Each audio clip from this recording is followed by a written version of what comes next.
আমরা করব জয়, আমরা করব জয়, আমরা করব জয় নিশ্চয়।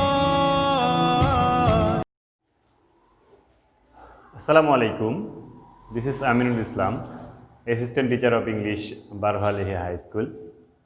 Dear students, we are still keeping ourselves at home for the pandemic situation, and our educational institutions, that means our school, is still closed.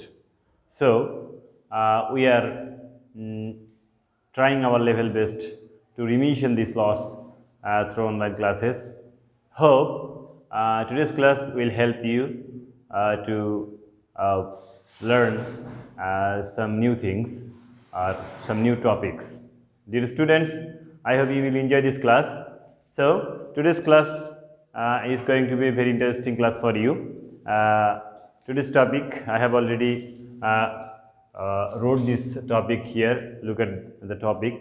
Today's topic is completing sentence. Of course, this is going to be a class part 1, and you will certainly it is part 1, you are going to get part 2 also, of course. Okay, so dear students, no more talk, let's start our class. I hope you will keep patience to learn this class, and you will be benefited through these classes. Okay, let's start. তো প্রিয় শিক্ষার্থীরা, এখানে আমি as if এবং as though প্রথমে লিখেছি, as if এবং as though. এই অ্যাজ ইফ এবং অ্যাজ দো দ্বারা আমরা সাধারণত অনেকগুলো কমপ্লিটিং সেন্টেন্স পেয়ে থাকি, অনেকগুলো প্রশ্ন পেয়ে থাকি। সেই প্রশ্নগুলো আমরা কিভাবে সমাধান করব সেটা নিয়ে আজকে কথা বলবো প্রথমে। আচ্ছা, অ্যাজ ইফ এবং অ্যাজ দোর দুইটা নিয়মে সাধারণত থাকে। আমি এখানে দুইটা বাক্য দেখিয়েছি, দেখো। প্রথমে rule 1, he looks as if he knew the answers.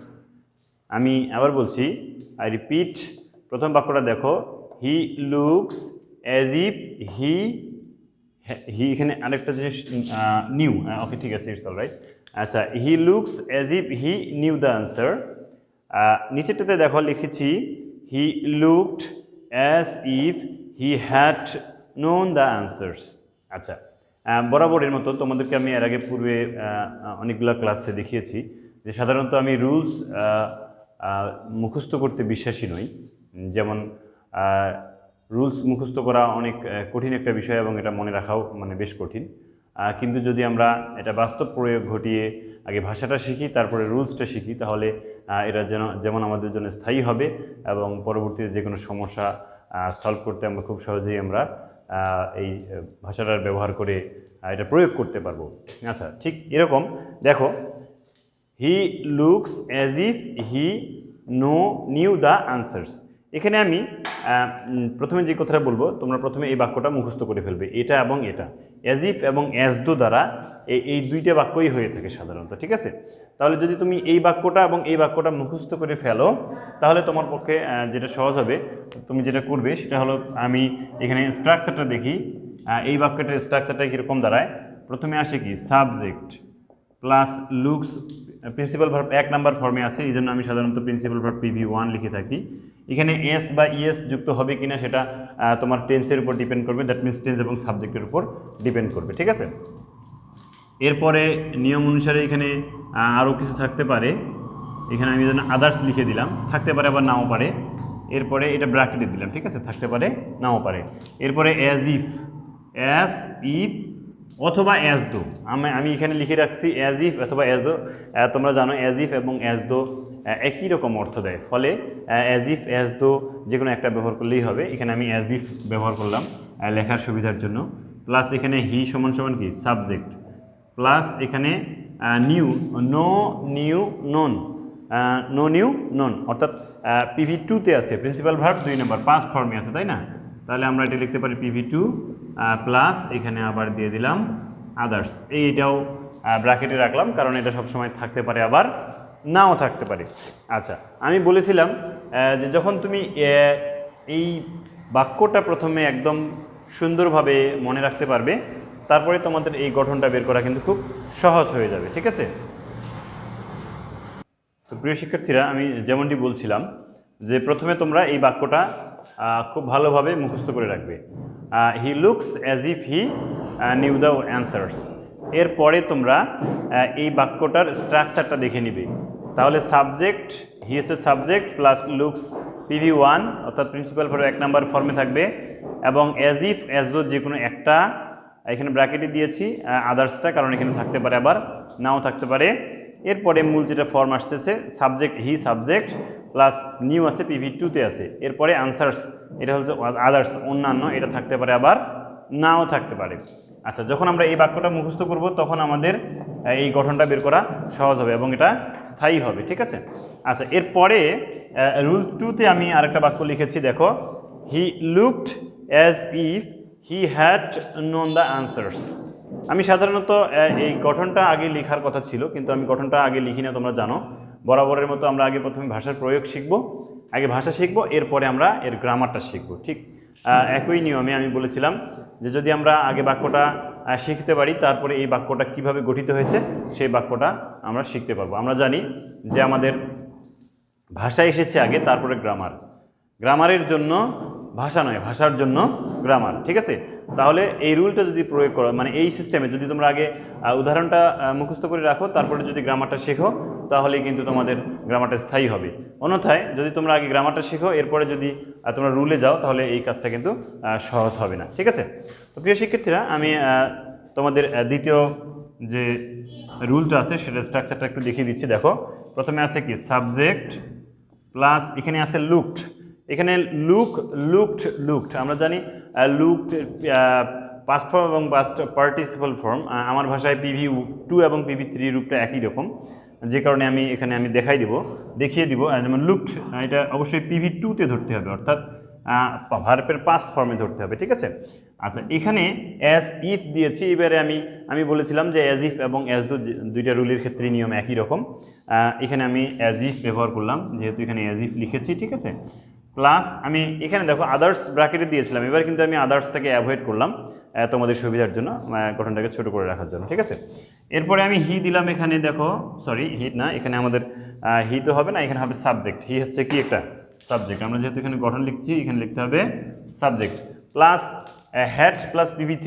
That means এখানে পাস্ট পারফেক্ট টেন্স দেখা যাচ্ছে, তাহলে আমরা দিব এখানে সরাসরি had plus principal verb 3 number, অর্থাৎ পাস্ট পার্টিসিপাল ফর্মে থাকবে, ঠিক আছে? প্লাস এখানে আমি আবার আদার্স দিয়ে দিলাম। আদার্স মানে অন্যান্য, এটা থাকতে পারে আবার নাও থাকতে পারে, এখানে যেহেতু আছে যে কারণে এটা দিলাম, ঠিক আছে? তাহলে আমরা প্রথমে রুল 1-এ এই বাক্যটা মুখস্থ করে ফেলবো, তারপরে স্ট্রাকচার বের করব। এরপরে রুল 2-তে এই বাক্যটা মুখস্থ করে ফেলবো, এরপরে এই বাক্যটা কিভাবে গঠিত হয়েছে সেটা জানবো। এবার আসি আসল প্রশ্নে, যে আমরা এই বাক্য দুইটা দ্বারা কমপ্লিটিং সেন্টেন্স কীভাবে পূরণ করব, কমপ্লিটিং সেন্টেন্সগুলোর যা প্রশ্নগুলো, এগুলোর আনসার আমরা কিভাবে করব। আচ্ছা, আমি এখন দেখাবো এই অ্যাজ ইফ এবং অ্যাজ দো দ্বারা মোটামুটি প্রত্যেকটা পরীক্ষায় তোমরা বোর্ড প্রশ্নগুলো যদি বিশ্লেষণ করো, তাহলে মোটামুটি প্রত্যেকটা পরীক্ষায় তোমরা একটা পাবা, বেশি না, দুইটা পাওয়া যায় না। এই অ্যাজ ইফ অ্যাজ দো দ্বারা যে শুধুমাত্র কমপ্লিটিং সেন্টেন্স হয় তাও না, এটা দ্বারা অবশ্য রাইট ফর্ম ভার্বও কমপ্লিট করা যায়, ঠিক আছে? রাইট ফর্ম ভার্ব, যেমন এই পাশের ভার্বটা দেখে অ্যাজ ইফ দেখে এই পাশে ভার্বটা 2 হবে না 3 হবে, এটা কিন্তু তোমরা পূরণ করতে পারবে। পাশাপাশি যদি দেখা যাচ্ছে এরকম একটা বাক্য পাইলা, তোমরা এই পাশের অংশটা পাইলা, কিন্তু এইখানে বাক্যটাতে ব্র্যাকেট দেওয়া আছে, মানে এখানে ভার্বটাতে, তখন কিন্তু তোমরা অ্যাজ দোর এই রুল 2 দ্বারা এখানে লুক হবে না লুকড হবে, এটা পূরণ করতে পারবে, ঠিক আছে? যাই হোক, আমাদের আজকের টপিক যেহেতু কমপ্লিটিং সেন্টেন্স, তো কমপ্লিটিং সেন্টেন্সের এই দুইটা দ্বারা কিভাবে আমাদের প্রশ্নগুলো উত্তর করতে পারি সেটা আমি এখন তোমাদের উদাহরণের মাধ্যমে দেখাবো। তো প্রিয় শিক্ষার্থীরা, দেখো এখানে আমি মোটামুটি রুল 1-এর সাথে যেটা বাক্য ছিল সেটা প্লাস আরও একটা বাক্য লিখেছি। রুল 2-এর সাথে একই সিস্টেম, একটা বাক্য ছিল প্লাস সাথে আরও একটা বাক্য আমি লিখেছি। তোমরা সাধারণত কমপ্লিটিং সেন্টেন্স যে প্রশ্নটা, সেই প্রশ্নটা যেভাবে পাও সেভাবে আমি দেওয়ার চেষ্টা করেছি। সাধারণত বোর্ড প্রশ্নগুলো এরকম থাকে বা প্রশ্নগুলো এরকম করে দেওয়া থাকে, হি লুকস অ্যাজ ইফ। এরপরেটা দেখো, হাবিব টক্স অ্যাজ দো, দেখো আমি এখানে একটাতে অ্যাজ ইফ ব্যবহার করছি এবং একটা অ্যাজ দো ব্যবহার করলেও রুলস কিন্তু একই, ঠিক আছে। আচ্ছা, তাহলে আমরা একটু আগে শিখেছি যে এই পাশে যদি subject plus principal verb 1 number ফর্মে থাকে, that means present indefinite tense হয়, তাহলে কিন্তু আমাদের এই পাশে গিয়ে আবার সাবজেক্ট প্লাস ভার্বটাকে PV2 করতে হবে, ঠিক আছে। PV2 করলে আমাদের গ্রামাটিক্যালি পারফেক্ট হবে, পাশাপাশি আমাদের অর্থের সাথেও সামঞ্জস্য রাখতে হবে। দ্যাট মিন্স বাক্যের যে যোগ্যতা, আসক্তি এবং আকাঙ্ক্ষা, এই তিনটা জিনিসের কিন্তু যে এই তিনটা যে গুণ, এই গুণগুলোকে কিন্তু অক্ষুণ্ণ রাখতে হবে, ঠিক আছে। আচ্ছা, তাহলে আমরা দেখি কিভাবে করা যায়। আমরা একটু আগে বলেছিলাম হি লুকস অ্যাজ ইফ হি, এখানে দেওয়া আছে অ্যাজ ইফ, এরপরে তো আমরা অর্থ মিলিয়ে গেলে, তাহলে অর্থ মিলিয়ে দিতে গেলে আমাদের উত্তরটা এভাবে করতে হবে, হি looks as if he KNEW new the answers, WERS, ঠিক আছে। এরকম করে আমরা প্রশ্নের উত্তর দিতে পারি। বা এখানে আমি he looks as if he knew the answers, সে এমনভাবে তাকালো যে যেন সে উত্তরগুলো জানে। এটা আমি এর আগে উদাহরণে বলেছিলাম, কিন্তু এটা আমরা অন্যভাবেও করতে পারি। এখানে আমি এটা মিশিয়ে দিয়ে অন্যভাবে করতে পারি, হি লুকস অ্যাজ ইফ হি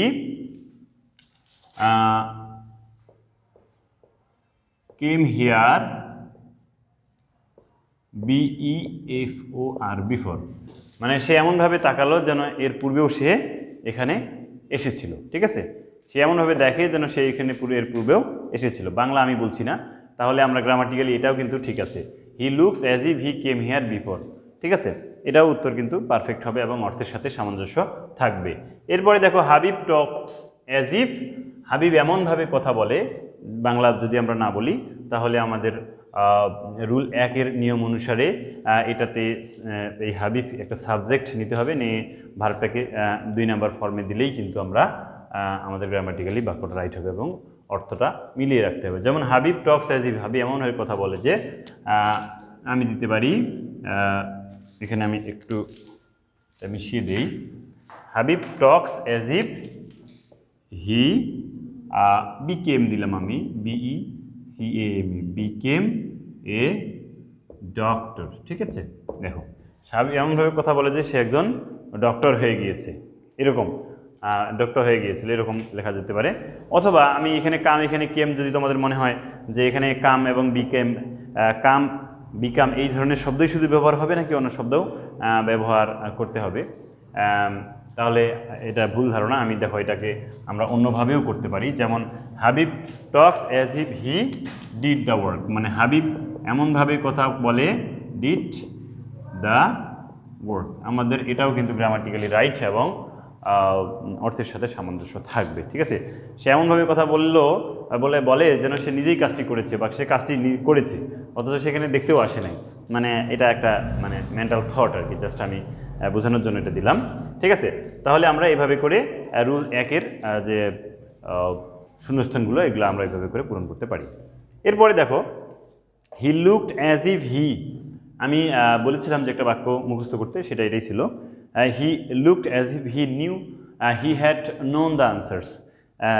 তোমাদের পূর্বের বাক্যটাতে ছিল এরকম, Habib looked as if he known the answers, এখানে had plus PV3, that means subject plus PV2 plus as if as though plus subject plus had plus PV3, এরকম স্ট্রাকচারটা আসবে। তো যেহেতু আমরা এর আগেরটা পড়েছি, একটু আলাদা করে এবার করার চেষ্টা করি। তাহলে he looked as if he, সে এমনভাবে তাকালো যেমন আমি এইটা করতে পারি, আমরা এই বাক্যটাও করতে পারি, হি লুকড অ্যাজ ইফ হি, আমরা এটাও করতে পারি, যেমন হি হ্যাড, এখানে আমরা কাম কেম কাম, ঠিক আছে। PV3 এবং PV1 ভার্বের প্রেজেন্ট ফর্ম এবং ভার্বের পাস্ট পার্টিসিপল ফর্ম কামের কিন্তু একই, সেটা তো আমি এই জন্য দিলাম এখানে, he looked as if he had come here, here before, ঠিক আছে। এরকম করে আমরা এই বাক্যটা পূরণ করতে পারি এবং এর অর্থটাও কিন্তু একদম পারফেক্ট থাকবে, ঠিক আছে। Habib looked as if he had come here before. আচ্ছা, এটা এরপরে পরেরটাতে দেখো, Babul did the work as if, as though, আমি এখানে অ্যাজ ইফের বদলে অ্যাজ দো দিয়েছি, অর্থ অ্যাজ ইফ বা অ্যাজ দোর দ্বারা অর্থের কোনো পরিবর্তন হয় না।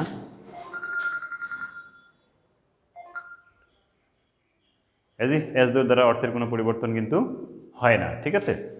সেক্ষেত্রে আমরা যেটা করতে পারি, দেখো আমি পরের উত্তরটা আমি লিখি, Babul did the work as if he had, এখানে আমি দিতে পারি he had been a good worker দিতে পারি, এ গুড ওয়ার্কার। এখানে দেখো সুন্দর করে অর্থটা মিলে যায়। Habib did the work, Habib এমন ভাবে কাজটা করেছিল যেন সে একজন ভালো কর্মী ছিল। আর দেখো আমাদের এখানে কিন্তু সব মানে যে ফর্মুলাটা সেটা মেনটেন করেছে। দেখো subject plus PV2 plus the work, এটা হলো তোমাদের আদার্স যেটা ব্র্যাকেটে রেখেছিলাম, as if as though plus subject plus had, be এর PV3 রূপ কিন্তু been, had plus been, that means had plus PV3 কিন্তু এখানে মেনটেন করেছে, এ গুড ওয়ার্কার, ঠিক আছে। এভাবেও আমরা অর্থের সাথে সামঞ্জস্য রেখে আমরা আমাদের অ্যাজ ইফ অ্যাজ দোর যে সমস্যাগুলো এগুলো সমাধান করতে পারি, ঠিক আছে। তো শিক্ষার্থীরা এখানে তোমাদের আরেকটা বিষয় খুব বলে রাখা ভালো, যে rule 1 he looks as if he came here, এখানে যে স্ট্রাকচারটা আমি দিয়েছিলাম সেই স্ট্রাকচারটা শুধুমাত্র যদি এই হি কেম হিয়ার বিফোর, এটা কিন্তু সম্ভাবনা বা প্রবাবিলিটি অর্থে, দ্যাট মিন্স সে এখানে এসেছে কিনা এটা নিশ্চিত নয়, যে কারণে আমরা মানে যেমন এইখানকার সাবজেক্ট এবং এইখানকার সাবজেক্টের ক্ষেত্রে বা এই রুল 1 এবং রুল 2-র ক্ষেত্রে আমি এখন যে কথাগুলো বলছি এই দুই রুলের ক্ষেত্রেই প্রযোজ্য। যেমন যদি দেখা যাচ্ছে এরকম হয় যে he looks as if he came here before, সে এমনভাবে আচরণ দেখে যে যেন পূর্বে সে এখানে এসেছিল, এই বাক্যটার দ্বারা বোঝা যাচ্ছে যে সে পূর্বে এখানে এসেছিল কিনা এটা নিশ্চিত নয়, ফলে এই বাক্যটা আমরা এরকম করে লিখতে পারি। নিচের ক্ষেত্রেও তাই, যে অতীতের কোনো একটা ঘটনাটা কিন্তু নিশ্চিত নয়। কিন্তু যদি এরকম হয় যে সে নিশ্চিতভাবে এখানে এসেছিল, মানে এখানে এইটাতে লেখা আছে নিশ্চিত নয়, যে কারণে আমরা এভাবে লিখতে পারি। কিন্তু যদি হয় এরকম যে মানে বোঝা যাচ্ছে যে এখানে পূর্বে এসেছিল, সেই ক্ষেত্রে আমরা কিন্তু হি লুকস, দ্যাট মিনস এখানে PV1, এই ভার্বটাও আমরা PV1 ব্যবহার করতে পারি, ঠিক আছে। এটার ক্ষেত্রেও তাই, এইখানে যেমন আমরা PV2 ব্যবহার করছি, এখানেও হ্যাডের বদলে হ্যাড তুলে দিয়ে এখানেও আমরা PV2 ব্যবহার করতে পারবো। এটা ব্যতিক্রম, আমার কথা বুঝে রাখবে, এটা ব্যতিক্রম। আমি এখন যে কথাটা বললাম এই কথাটা তোমরা যদি মনে না রাখো তাতেও কোনো সমস্যা নাই। আমরা পরীক্ষায় যে প্রশ্নগুলো সাধারণত পাই শুধুমাত্র এই দুইটা রুলের উপর ভিত্তি করেই এই প্রশ্নগুলো এসে থাকে, এবং এই দুইটার উপর ভিত্তি করেই যদি আমরা উত্তর দেই তাহলেই উত্তরটা পারফেক্ট হয়ে যাবে। তো ভাষার ক্ষেত্রে, ভাষা যেহেতু পরিবর্তনশীল, ভাষা বিবর্তন হতে থাকে, যে কারণে ভাষার গ্রামারগুলো a+b² = a² + 12 is twice ab + b square এরকম ফর্মুলার সাথে সবসময় মেলে না, ঠিক আছে। ঠিক সেরকমই একটা রুল এটা। তারপরেও তোমাদেরকে আমি আবার বলছি যে আমি এখন যে রুল দুটো দেখিয়ে দিলাম, মোটামুটি 99.99 ক্ষেত্রে এই দুইটা রুল দ্বারাই সব প্রশ্ন আসে, এবং এই দুইটা রুল দ্বারা উত্তর করে দিলেই তোমাদের উত্তরগুলো হয়ে যাবে, ঠিক আছে। তো রুল এর সামারি আমি আরেকবার বলছি, তোমরা শুধুমাত্র রুল 1-এর যে বাক্যটা সেটা মুখস্থ রাখবে, এবং রুল 2-এর একটি বাক্য মুখস্থ রাখবে। এই বাক্যটা মুখস্থ রাখলেই তোমাদের এই সমস্যাগুলো কিন্তু খুব সহজেই তোমরা সমাধান করতে পারবে। আচ্ছা, এবারে চলো পরবর্তী রুলে যাওয়া যাক। তো প্রিয় শিক্ষার্থীরা, এখানে আমি রুল 1 এবং রুল 2 এখানে আবার লিখেছি। দেখো রুল 1-এ লিখেছি, এখানে আগে মানে শিরোনাম একটু বলে রাখি, মনে রাখবা। এবারে আমরা যে রুল দুটো করবো সেটা হলো ইট ইজ টাইম অথবা ইট ইজ হাই টাইম, এই দুটোর উপরে, ঠিক আছে। ইট ইজ টাইম এবং ইট ইজ হাই টাইম এই দুইটার অর্থ একদম একই, কোনো পার্থক্য নাই, ঠিক আছে। কিন্তু ইট ইজ টাইম এবং ইট ইজ হাই টাইম দ্বারা দুই রকমের বাক্য আমরা সাধারণত পেয়ে থাকি। এই দুই রকম বাক্য দ্বারাই আমাদের কমপ্লিটিং সেন্টেন্স করতে হয় এবং রাইট ফর্ম ভার্বও অনেক সময় করতে হয়, ঠিক আছে। তাহলে দেখি, রুল 1-এ বলছে it is time we went home, পরেরটাতে বলছে it is time to go home. আচ্ছা, তাহলে ইট ইজ টাইম এবং ইট ইজ হাই টাইম এই দুইটার জন্য আমরা রুল 1 এবং রুল 2 মুখস্থ করার দরকার নাই, আমাদের শুধু জাস্ট এই দুইটা বাক্য মনে রাখলেই হবে, ঠিক আছে। আচ্ছা, দুইটা বাক্য যখন আমরা মনে রাখবো তখন আমরা একটু গঠনটা দেখে নিই, স্ট্রাকচারটা কীরকম এটার, ঠিক আছে। It is time, it is time. এখানে একটা জিনিস বলে রাখা ভালো, ইট ইজ টাইমটাকে আবার সংক্ষিপ্তভাবে সংক্ষিপ্ত রূপ ইটস এরকম করে থাকতে পারে, ঠিক আছে। ইটস টাইম এরকম করেও যদি থাকে তাহলে তোমরা আবার ভয় পাওয়ার কোনো কারণ নাই। ইট ইজ টাইমটাকে সংক্ষিপ্ত করে ইটস টাইমও লেখা যায়, ঠিক আছে। তারপরেও রুলের কোনো পরিবর্তন কিন্তু হবে না, এটাই একই, ঠিক আছে। আচ্ছা, এবারে দেখি ইট ইজ টাইম প্লাস এখানে আমরা উই পাইছি, উই মানে হচ্ছে কি একটা সাবজেক্ট, প্লাস প্রিন্সিপাল ভার্ব, মানে এই ভার্বটা দেখা যাচ্ছে পিভি 1 2 3 কোনটাতে আছে? ধন্যবাদ, 2তে আছে, বুঝতে পারছো তোমরা। তাহলে গো ওয়েন্ট গন, তাহলে 2তে আছে এটা অবশ্যই, প্লাস এখানে আমি আদার্স দিয়ে রাখলাম, ঠিক আছে। এটা থাকতে পারে, নাও থাকতে পারে। তাহলে দেখা যাচ্ছে ইট is time plus subject plus PV2 plus others. এই স্ট্রাকচার আমি যদি নিচেরটাতে দেখি, ST সমান সমান স্ট্রাকচার আমি সংক্ষিপ্ত করে লিখলাম, ঠিক আছে। এখানেও আমি লিখলাম ইট ইজ টাইম। আচ্ছা, ইট ইজ টাইমের বদলে কিন্তু আমি ইট ইজ হাই টাইমও লিখতে পারি। এখানে কি, এখানে লিখতে পারি it is HIGH high time. এগুলো কিন্তু একই রকম অর্থ, আমি বললাম এই দুইটা যে কোনো একটা দিলেই কিন্তু হবে, ঠিক আছে। অতএব ইট ইজ টাইম লিখলাম নাকি ইট ইজ হাই টাইম লিখলাম এটা কিন্তু বড় বিষয় নয়, ঠিক আছে, দুইটা একই। প্লাস এখানে আমরা সরাসরি একটা 2 পাবো, প্লাস প্রিন্সিপাল ভার্বটা 1 নম্বর ফর্মে দিতে হবে, প্লাস আদার্স দিতে হবে, ঠিক আছে। আদার্স থাকতে পারে, নাও পারে। আচ্ছা, তাহলে দেখো আমি দুইটা রুলের জন্য দুইটা স্ট্রাকচার লিখেছি, প্রথমে দুইটা বাক্য লিখেছি বরাবরের মতো। বাক্য দুইটা প্রথমে মুখস্থ করে ফেললেই, মুখস্থ করে মনে রাখলেই তোমার স্ট্রাকচারটা কিন্তু তুমি খুব সহজে বের করতে পারবে, ঠিক আছে। তাহলে দেখো বাক্য দুটো কীরকম ছিল, it is time we went home, পরেরটাতে লেখা আছে it is time to go home. এখন যেখানে এখানে এই দুইটা গঠনের মধ্যে বা দুইটা বাক্যের মধ্যে যে প্রধান পার্থক্যটা দেখা যাচ্ছে সেটা হলো ইট ইজ টাইম, ঠিক আছে, ইট ইজ টাইম এখানেও ঠিক আছে, কিন্তু এখানে ইট ইজ টাইমের পরে একটা সাবজেক্ট আছে উই, এখানে উই থাকতে পারে, আই থাকতে পারে, দে, মানে মূলত একটা সাবজেক্ট থাকবে, ঠিক আছে। সাবজেক্ট কী জিনিস সেটা জানো তোমরা, নাউন প্রোনাউন অথবা নাউন প্রোনাউনের সমতুল্য এরকম কিছু। তাহলে দেখা যাচ্ছে যে এখানে সাবজেক্ট আছে, ইট ইজ টাইমের পরে আরেকটা সাবজেক্ট আছে, কিন্তু এইটাতে দেখো ইট ইজ টাইমের পরে কিন্তু আর সাবজেক্ট নেই, এখানে সরাসরি একটা প্রিপোজিশন টু চলে আসছে। আর আমরা জানি টু প্রিপোজিশনের পরে যদি কোনো একটা ভার্ব বসে তাহলে এটা অবশ্যই PV1-এ থাকে, দ্যাট মিনস ইনফিনিটিভ টু। তবে ব্যতিক্রমও আছে, যেমন উইথে ভিউ টু আছে, আরও কয়েকটা আছে যেটা টুর পরেও কিন্তু আবার আইনজি যুক্ত হয়, ঠিক আছে। কিন্তু এই সাধারণত টু এর পরে ভার্বের পরে PV1 হয়, টু এর পরে যে ভার্বটা থাকবে সেটা PV1-এ থাকবে, দ্যাট মিনস সেটা ইনফিনিটিভ টু বলা হয়। তাহলে দেখা যাচ্ছে এখানে আছে সাবজেক্ট, এখানে আছে ডাইরেক্ট ইট ইজ টাইমের পরে এখানে সাবজেক্ট, এখানে আছে টু। এই সাবজেক্টের পরে এখানে আবার ভার্বটা 2 নম্বর ফর্মে দেখো ওয়েন্ট লেখা আছে, এখানে দেখো টু এর পরে ভার্বটা 1 নম্বর ফর্মে আছে, এখানেও হোম, এখানেও হোম। তাহলে যে মূল পার্থক্যটা দেখা যাচ্ছে সেটা হলো যদি ইট ইজ টাইমের পরে সাবজেক্ট থাকে তাহলে ভার্বটা PV2-তে চলে আসবে, প্লাস আদার্স থাকতে পারে, নাও পারে। এরপরে যদি ইট ইজ টাইমের পরে যদি সাবজেক্ট না থাকে, দ্যাট মিনস শুধু টু থাকে, তাহলে এটা ভার্বটা 1 নম্বর ফর্মে লিখতে হবে। দ্যাট মিনস বোঝা যাচ্ছে যে এটা অত্যন্ত সহজ একটা নিয়ম, এখানে জটিল তেমন কোনো কিছুই নাই। এবার তোমাদের কাছে তোমরা আমাকে প্রশ্ন করতে পারো যে পরীক্ষায় এটা কীরকম করে দেওয়া থাকে। আচ্ছা, আমি বিস্তারিত আলোচনা না করে আমি শুধু একটা উদাহরণ দেখাই দিচ্ছি। দেখো এইটাতেই দেখিয়ে দিতে পারি, ইট ইজ টাইম উই, সাধারণত এরকম করে দেওয়া থাকে, ইট is time we, it is time we. এখন যদি তোমাদের জানা থাকে, যদি বাক্যটা তোমার মুখস্থ থাকে যে ইট is time we went home, যদি এটা মুখস্থ থাকে তাহলে তুমি ইট ইজ টাইমের পরে ভার্ব সাবজেক্ট যে থাকবে সাবজেক্টের পরে PV2 দিতে হবে, দিয়ে যে কোনো একটা ভার্ব অর্থের সাথে সামঞ্জস্য রেখে যদি দিয়ে দাও তাহলে কিন্তু উত্তরটা হয়ে যাবে। এছাড়া তাহলে আমরা ইট ইজ টাইম উই মনে করো রাইট না লিখে রোট লিখলাম, রোট WR রোট এ লেটার, এটাই সবচেয়ে ভালো সময় আমরা একটা চিঠি লিখবো কার কাছে, যে কোনো প্রয়োজনে আমরা UN-এর কাছে চিঠি লিখতে পারি, এরকম, ঠিক আছে। দেখা যাচ্ছে সাবজেক্ট প্লাস PV2, এখানে ইট ইজ টাইম দিচ্ছি প্লাস সাবজেক্ট প্লাস PV2। আচ্ছা, নিচেরটাতেও একই রকম নিয়ম হতে পারে, এটি এখানেও ইট ইজ টাইম মনে করে দেওয়া আছে, ইট ইজ টাইম এই পর্যন্ত দেওয়া আছে, ইট ইজ টাইম। এখন ইট ইজ টাইমের এরকম যদি দেওয়া থাকে তাহলে তো আরও খুবই সহজভাবে তোমরা করতে পারে। ইট ইজ টাইম টু মনে করে এবার আমি দিলাম হেল্প দ্য পুয়ার, ঠিক আছে, এটাই দরিদ্রদেরকে সাহায্য করার সবচেয়ে ভালো সময়।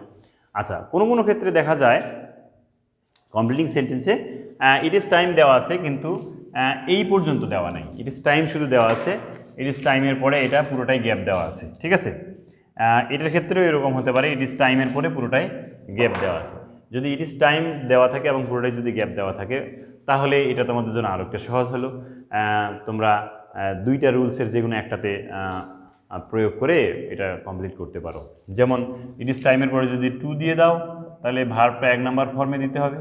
ইট ইজ টাইমের পরে যদি তুমি উই সাবজেক্ট দাও, তাহলে ভার্বটা 2 নম্বর ফর্মে দিতে হবে, এবং এখানে আদার্স থাকতে পারে। এটার ক্ষেত্রেও তাই।